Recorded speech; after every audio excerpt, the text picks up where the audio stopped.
Hi everyone, my name is Casey.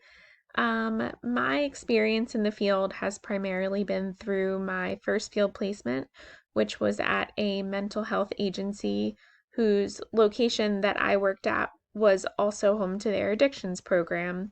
So the client base was largely court mandated to be there, and I loved it. It was a great experience that I didn't know if I would be interested in or not, honestly, until I started. And it made me actually consider um, that I don't ever want to limit myself as far as who I work with or what populations I gain experience working with, because I didn't know if I would like that. And I ended up loving it and ended up considering it almost as a lifelong thing.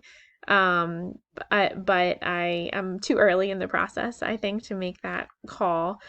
I am, for my second field placement, hopefully going to be doing a work site placement at my current employer, who I actually just started with, but worked 4 years ago. And they provide free psychosocial support to anybody affected by cancer. So there is a good bit of bereavement and a good bit of varied levels of support for, and all of the people that can be family, friends, caretakers, cancer patients, of course. So I'm really excited to see that come to fruition and gain that experience working in that realm. But for myself as a future clinician, I just don't ever want to limit myself, and I want to gain as much experience as I can working with a broad array of populations, because I think that would only benefit me as a clinician and a therapist to have as broad of a perspective as I can on the human experience. And I just really feel like at the moment I feel very optimistic.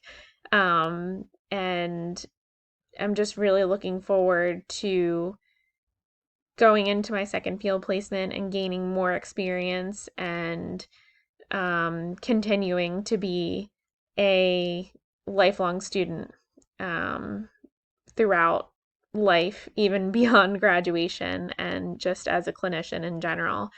Um, Challenges that I foresee are burnout, losing my optimism that I currently have right now. I have a health condition that I think can definitely limit me if I don't take care of myself, or mentally and physically. So, things like that, hindrances that it's probably good to think about now, and I get why the question was posed. I just think that it's important to take care of yourself at being in the helping profession, and that's definitely something that I could see being a challenge if I were to let slip, which any person can be because we're all human. But otherwise, I'm just looking forward to this course and looking forward to working with all of you and learning from you. Thank you for watching.